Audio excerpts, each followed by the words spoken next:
অবশেষে বনে ফিরল বাঘ। টোপ না খেয়ে জঙ্গলে সম্ভবত ফিরে গেছে বাঘ।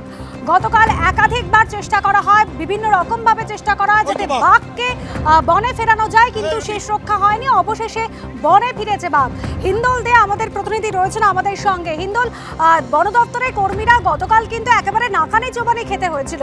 কি দেখে আজ কর্মীরা তারা নিশ্চিত হচ্ছেন যে জঙ্গলে ফিরে গিয়েছে বাঘ? একেবারে দেখো, বন আধিকারিকরা যেটা স্পষ্টত জানাচ্ছেন যে আজ সকালে তারা দেখতে পান যে টোপ তারা দিয়েছিলেন এবং যে ফাঁদ তারা পেতেছিলেন খাঁচা নিয়ে জঙ্গলের ভেতরে, সেই টোপ কিন্তু অর্থাৎ সেই ছাগল রয়ে গিয়েছে এবং খাঁচাটিও ফাঁকা। এবং পরবর্তী ক্ষেত্রে বন আধিকারিকরা, বনকর্মীরা তারা এই যে আজমালমারি জঙ্গলের ঠিক এপারের যে গ্রাম রয়েছে উত্তর বৈকুণ্ঠপুর গ্রামে, এই যে জঙ্গল লাগোয়া যে নদী তীরবর্তী অংশ, সেখানে কিন্তু তারা দেখতে পান যে বাঘের পায়ের ছাপ, ফিরে যাওয়ার পায়ের ছাপ তারা দেখতে পান।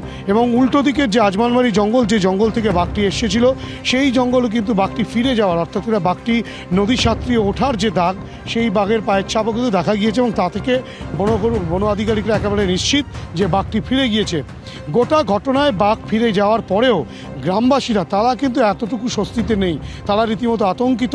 তারা বলছেন বারংবার এভাবে বাঘ ঢুকে পড়ছে, এর আগেও বেশ কয়েকবার বাঘ ঢুকেছে, কিন্তু স্থায়ী কোনো সমাধান এখনও পর্যন্ত বন দপ্তরের তরফ থেকে করা হয়নি। যদিও তারা ডিএফওকে গতকাল গোটা বিষয়টি জানিয়েছেন। এবং তুমি জানো, গতকাল সারাদিন নাকানি চুবানি খেতে হয়েছে বন আধিকারিকদের। রীতিমতো বাঘ গোটা এই যে অঞ্চল উত্তর বৈকুণ্ঠপুরের যে জঙ্গল, সেই জঙ্গলে কিন্তু বিভিন্ন জায়গায় ঘুরে বেরিয়েছে, বাঘের পায়ের ছাপ দেখা গিয়েছে। এবং পরবর্তী ক্ষেত্রে জাল দিয়ে ঘেরাও হয়, বাঘটিকে শব্দবাজি ফাটিয়ে চিৎকার চেঁচামেচি জুড়ে ফিরিয়ে দেওয়ার চেষ্টা করা হলেও তারপরেও বাঘটি ফেরেনি। কিন্তু রাতের দিকে সেই বাঘটি ফিরে গিয়েছে। আজ সকালে বন আধিকারিকরা তা নিশ্চিত করেছেন। যদিও বন আধিকারিকরা নিশ্চিত করলেও এলাকার মানুষজন তারা কিন্তু নিশ্চিন্তে নেই, তারা আতঙ্কের মধ্যেই প্রহর কাটাচ্ছেন, কেননা আবারও যদি বাঘ ফিরে আসে। ধন্যবাদ হিন্দোল। আরে বাঘ নিয়ে বাংলার রাজনীতিতে তরজা শুরু হয়ে গিয়েছে। কিছুদিন আগে ওড়িশা সিমলাপাল থেকে বাঘিনী সে চলে এসেছিল এবং তাকে বাঁকুড়ার জঙ্গল থেকে ধরা হয়েছিল। সেই নিয়ে ওড়িশা সরকারকে তীব্র কটাক্ষ করেছিলেন মুখ্যমন্ত্রী মমতা বন্দ্যোপাধ্যায়। তাকে আবার পাল্টা কটাক্ষ করেছেন শুভেন্দু অধিকারী। বাপরা বলতো, আমাদের দাদুরা বলতো যে এখানে বাঘ বলি, লেকিন আমরা বাঘ জানিছিলি না। ওরা যখন দাঁতের খুবই পাইলো, ঠেঙ্গের খুবই পাইলো, কোন ওরা বললো এখানে মানুষ কেউ আসতে পাবে না। সবে 10 দিন আগেই ওড়িশা থেকে চলে আসা বাঘিনী ধরা পড়েছিল বাঁকুড়ার জঙ্গলে। আর সেই জিনাতের আতঙ্কে রেশ কাটতে না কাটতেই এবার নতুন করে বাঘের আতঙ্ক তৈরি হয়েছে ঝাড়খণ্ড পুরুলিয়া সীমানা এলাকায়। ওড়িশা থেকে একটা সময় পুরুলিয়ার বান্দোয়ানের রাইকা হয়ে অন্যত্র চলে গিয়েছিল জিনাত। আর এবার স্থানীয় সূত্রে দাবি, ঝাড়খণ্ডের চান্ডিল লাগোয়া জঙ্গলে একটি রয়্যাল বেঙ্গল টাইগার ঘোরাফেরা করছে। চান্ডিল রেঞ্জ ও খুঁটি বন বিভাগের তামার রেঞ্জ সীমানায় প্রায় 10 থেকে 15 কিলোমিটার জায়গা জুড়ে বাঘের পায়ের ছাপ মিলেছে। সূত্রের দাবি, সেই বাঘের গলায় জিনাতের মতো রেডিও কলার নেই, যার ফলে বাঘের গতিবিধি জানতে হিমশিম খেতে হচ্ছে ঝাড়খণ্ডের বন বিভাগকে। ভয়ে রাতে আগুন জ্বালিয়ে রাখছেন গ্রামবাসীরা। ওয়ার বাদে আল্লাহর আমরা কেউ যাই নাই। ওরা যখন খুবই পাইলো, ওদের সামান আনিছিল, আমরা কেউ আর যাই নাই, বন কেউ যাই নাই। ওরা আসছে, ক্যামেরা লাগা আছে, ক্যামেরা লাগাই যাচ্ছে, আর ওরা ওদের রিপোর্টে ওই পেপার দিচ্ছে, এটা আমরা দেখতে পাচ্ছি। যে এলাকায় বাঘের পায়ের ছাপ পাওয়া গিয়েছে সেখান থেকে পুরুলিয়ার বলরামপুরের দূরত্ব মাত্র 20 কিলোমিটার।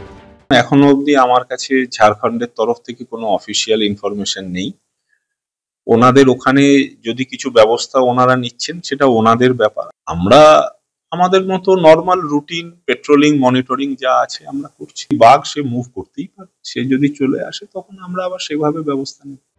কখনো পথ ভুলে এক জঙ্গল থেকে আরেক জঙ্গলে ঢুকে পড়ে বাঘ, এমনকি বন ছেড়ে কখনো কখনো লোকালয়ে চলে আসে। কিন্তু এবার বাংলার রাজনীতিতেও ঢুকে পড়েছে বাঘ। এই দেখুন না, একটা বাঘ 5টা জঙ্গল পেরোলো, 5টা জেলা, 5 দিন আতঙ্কে ছিল, স্কুলও বন্ধ ছিল। যেই আমরা উদ্ধার করলাম, আমাদের বন বিভাগ প্রশাসন সকলে মিলে দিন রাত খেটে সঙ্গে সঙ্গে ফোন আসতে শুরু করলো, ফেরত দাও, ফেরত দাও, ফেরত দাও, আর দিয়ে দিলাম। এবার আবার একটা চলে এসছে কাল, যে উড়িষ্যা গভর্নমেন্টকে বলো রেস্কিউ অপারেশন করে নিয়ে যেতে, আবার একটা পাঠিয়ে দিয়েছি। এটা আবার কি?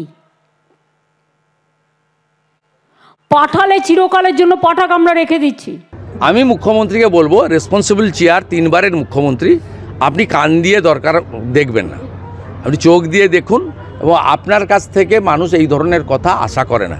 আপনি এই ধরনের কথা বললে হাসে। পশ্চিমবঙ্গের মুখ্যমন্ত্রীকে নিয়ে যদি উড়িষ্যার লোক খিল্লি করে, যে আমরা বাঘ ছেড়ে দিচ্ছি, এটা আমাদের পশ্চিমবঙ্গবাসী হিসেবে গায়ে লাগে। বাঘ রাজনীতি বোঝে না, তার মেজাজ মর্জি অনুযায়ী সে ঘোরে। বার্তা অনেকটা ওই রকম, রোকসাকো তো রোকলো। হংসরাজ সিংহ ও বিটান চক্রবর্তীর রিপোর্ট, এবিপি আনন্দ।